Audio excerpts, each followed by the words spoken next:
creativity with a quickness. I'm breaking them something off slick with soft hits. Now what is all this in my pulpit? What's up, everybody? It's Soren Baker here on Unique Access Entertainment. As always, hit that subscribe button right there. It's free, as y'all know, so please hit that subscribe button. That enables us to keep coming to you guys as often as possible with as many interviews as possible. So please, please, please hit that subscribe button, like our content, share it, talk about it, be about it, each one, teach one. We thank you for your support. Now, today, we have the honor and the privilege of being joined by underground legend, somebody I've been listening to for a long time, and I'm really glad that he was able to come through. Snupe, aka Mr. Extra Prolific. Thank you for coming through. Peace, man. Thank you for having me. What up, y'all? Yes, yes. So we got a lot to get to with this interview. So one of the original things and something that I was always intrigued about was the Houston Bay connection for you. So when, like, you were born and raised in Houston, when did you move to the Bay? What happened? Yeah, born and raised in Houston. Moved to the Bay in 8th grade. You know, with my family, my home split up. I went with mom's, moved to Oakland, and you know, so that was always that. Moved to Oakland. Got run over for about a good year. You know what I mean? Because I was a good old country boy with a whole lot of hospitality and manners. And then, man, started to slowly catch up, fortunately and unfortunately, with what was going on out in the Bay. So what, beyond the good and bad, what was because I've been to the Bay and I've been to Houston many times. So, but I did all of that starting in my college age years. So for you, what was the culture shock like, and what years was this approximately also?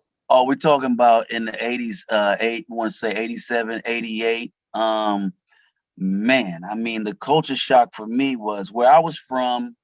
I was a popular guy in my school, but cool was different. To be cool in the South was to be having good grades, to be looking towards college, to be an athlete, to be a rapper. That this was separated from what you would call being a thug and being a street. Being a street guy was not looked up to in the South. Why would you want to be on your way to jail and on your way to a morgue or something? So being cool was like being up and coming and having a bright future and things like that. There were rules, the way we dressed. I remember specifically liking the girls and stuff, but you couldn't kiss and all of that. When we moved to Oakland, I was blown away. These kids were kissing on the locker. They had hats on in their class. They were wearing shorts and arms out. And I was like, man, what's going on? And the cool people in Oakland were the people who had like street credibility. Some of them were drug dealers. Some guys were in middle school driving to school. It was just, with no license, obviously. So it took me, for a young, impressionable guy, I had to wrestle with trying to now be cool in this environment, which was kind of like turning my back on some of the things that I was raised in, my morals and things like that. So it was definitely a difference. And then what about musically? Because at that point, I know Short in particular would have been huge up in Oakland and in the Bay, whereas in Houston, I know the Ghetto Boys were barely just coming out with Car Freak and that type of stuff. It wasn't even the Ghetto Boys we know, Right. And then maybe Raheem with Vigilante and stuff, but it wasn't. Mm-hmm. It wasn't what we know later as the Rap a Lot movement. Nah, it wasn't. It wasn't. We weren't on the map yet. Like you said, you had the Ghetto Boys. They were local. And this was before like Mind playing tricks on me and before they had gone nationally. We had Raheem. Rap a Lot was just starting out. And then I remember right before I left to go to Oakland, one of my friends said, "Have you heard of Too Short?" I said, "Nah." And he played me Too Short. And I was like, okay, so when I moved to Oakland, there was this big drug dealing scene. There was everything was Too Short. You had MC Hammer at the time when he was up and coming in the clubs. There was this big underground thing where, Too Short and Freddie B, they were selling tapes out of the trunk. and everybody had these tapes, like Game 1, Game 2, Game 3, before he had a deal. And so it was kind of like a part of the culture to be connected to these cassettes and these tapes and Freaky Tales and all of that. And Houston didn't really get with that until later, I guess, once he had spread out nationally. So the scene was up and coming in Houston. We weren't really on the map yet, but we looked nationally for our heroes, Fat Boys, Run-DMC, Beastie Boys, LL, obviously, but we didn't really have a local stars just yet. We had mostly guys who were up and coming, and their sound wasn't as big yet. It still sounded local. So it took a minute. By the time I was in Oakland, a few years later, then the Ghetto Boys really started getting some shine. Yeah, and started, to me, becoming one of the best rap groups ever. So yeah. So with that, when and how and why did you start rapping or writing rhymes? I should say, writing rhymes. When I started, my first record that I heard was The Breaks. I heard it at a party in the apartments. One of the older kids, he had 2 turntables, and he was playing The Breaks, and I think he might have played Rapper's Delight. And I just remember telling my cousin, like, man, what is that? Like, what is this? So cool. It's, you know what I mean? Like, I never heard it. We heard disco. We heard people maybe do a little poetry, but we never heard it like this. And so I immediately wanted to be a part of that. And so I discovered that I was able to rhyme without writing down. I didn't write for a long time, but, just kind of letting people know that you were freestyling. Hey, your shirt is blue. I see what you do, that type of thing. And my cousin would beatbox. And so we looked alike because our moms are sisters. So we would go to school and he would beatbox and I would start rapping about the people in the crowd and people would go crazy like, oh, and then we'd incorporate break dancing with it. And so that's how I got started. I started writing a couple of years later, more like on the storytelling tip. Like I love what Dana Dane used to do, how he would include fashion and storytelling, Slick Rick. So I started writing, but it took a while for my writing to catch up with actually being able to be smooth with it off the cuff, like I am off the cuff. And so I just immediately identified with what I saw and what I heard when I heard the records. I can't say when. It was almost like, nah, this is who you are. Well, that's fast forwarding a little bit, but like it should be, that was one of the things that always intrigued me about that album, the debut Extra Prolific album, because Casual, as far as the Hieroglyphics crew, had some of the more pimpish, streetish elements compared to Souls of Mischief and Dell. Mm-hmm. And you, I thought, or the Extra Prolific album had that much more pronounced. So what was it about that subject matter, that lifestyle, that in that same collective of artists made you kind of over here, subject wise? Right. Man, it's just I guess I was just being true to who I was.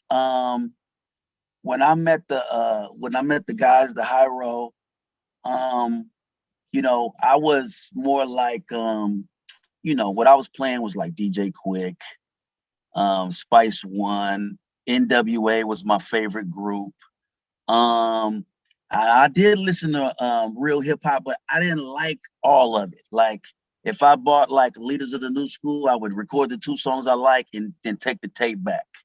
And some of the underground stuff I didn't really get into. I love like Special Ed, those guys. And so when it was my turn to give an effort, I just still had that, one foot on this side.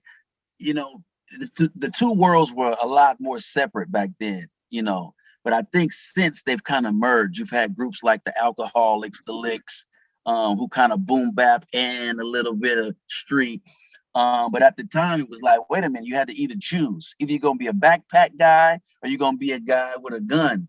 And I just was like, man, I think that there's a lane that can be created that you can just have the best of both worlds. Talk that talk and let it be over boom bap and still MC, but at the same time still spit game. So it wasn't a contrived effort. It just was, I'm just gonna try to be me. And if there was any effort made that was somewhat manufactured, it was me trying to be more like the guys, you know, so that I wouldn't throw everybody off.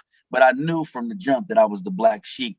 But I was trying to be more on their page because what they were into was a little bit different what I was into, but I respected what they were doing a lot. Yeah, because on like it should be in front of the kids, when you talked about listening to E40, I know as well, at least for me as a rap fan, I later learned I was unusual that I listened to literally everything. But again, coming out of the Hyro camp and then hearing like you're listening to E40, I was like, oh, okay. That, Right, right. so that being said, as you got around and what, given that you did have a different lyrical bent, what made you work well or get down with them and then end up signing and getting with them? The MCing, you know, the MCing, the love for it. I love the originality. You know, they had a certain focus, like, nah, we don't want to sound like everybody around us. We, you know, and A&R, what they do is they develop an artist, they bring out certain qualities and things like that. But the guys, they already knew what they wanted to do early. Like, nah, we're gonna be these kind of rappers. And so I love that confidence. And then just the camaraderie, like freestyling, the MCing, you know, it all goes back to, you know, the Crush Groove days. And we had that in common. And so you know, it wasn't too much of a turn for me. It was a slight turn in identity, but it was the love for rap and the love for, you know, wanting to be one of the best to do it, be innovative and stuff like that, that we connected on. Okay. And then what made you bond with Mike G at the time to get to put Like It Should Be together? Mike G was like my best friend at the time. And so he and I, we were, you know, in high school together, class clowns and whatnot. And so I said, well, man, you know, if I'm gonna get put on, I'm not just gonna, you know, leave my boy. This was kind of in the days where rappers would have like a crew, or sometimes you just what you want to like. What do they do? Maybe they don't do nothing. Maybe he's like E-Love with LL. He just holds the radio. You don't know who's who, but you kind of roll with the crew. And since it was that type of scene, I'm like, well, yeah, Mike, come on, you just roll with me, and we'll travel around and we'll continue to do what we've been doing. Okay, cool. So then how did you guys settle on the name Extra Prolific? Extra Prolific was a Casual's group name. He and his DJ. But what happened was that after I came out with Snoop and Unsigned Hype and the Source, obviously Snoop Doggy Dogg got signed, and Jive was nervous. They were like nervous about Suge Knight, like, oh no, we hear about him doing you know, the type of business he's doing. We don't want any trouble. So if you could do something with your name, I'm like, I don't want to change my name. And so Cash was like, well, you can just use my group name for you and Mike, and then you can still be Snoop in the same way like you have I think it was Young Bloods who had like a Sean Paul, and there's a reggae artist who's Sean Paul. That way you can kind of be more obscure with it. So I was like, all right. So, and then he just began to use his solo name, and I used the group name, and that was that. So it was given to me, but I was planning on coming out as Snoopy, but then, you know, Snoop Doggy Dogg came out.